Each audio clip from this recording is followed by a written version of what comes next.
বলছিলাম, যেটা আগের ভিডিওতে কন্টিনিউশনে বলি, 20-25 হাজার টাকা রোজগারের ব্যবস্থাও যদি বেকার যুবক যুবতীদের করে দেওয়া যায়, সেক্ষেত্রে বেকারত্ব দূরীকরণে অনেকটাই সেটা কাজ দেবে।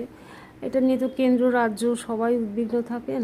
সুতরাং এটি করে ফেললে সব দল, রাজ্য, কেন্দ্র সবাই মিলে যেখানে যেখানে জমি নিয়ে তিনি শিল্প করতে চেয়েছিলেন, সেটা মুখে না বলে কাজে করে ফেললে তার প্রতি প্রকৃত শ্রদ্ধা জ্ঞাপন হবে এবং ক্রাইমটাও তাতে অনেকটা রিডিউস হবে বলেই মনে হয়।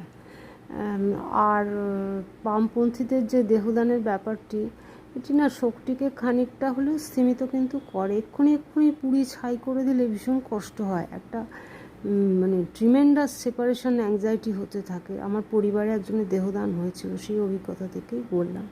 আর তার পরিবারকে সমবেদনা জানালাম, তাকে শেষ শ্রদ্ধা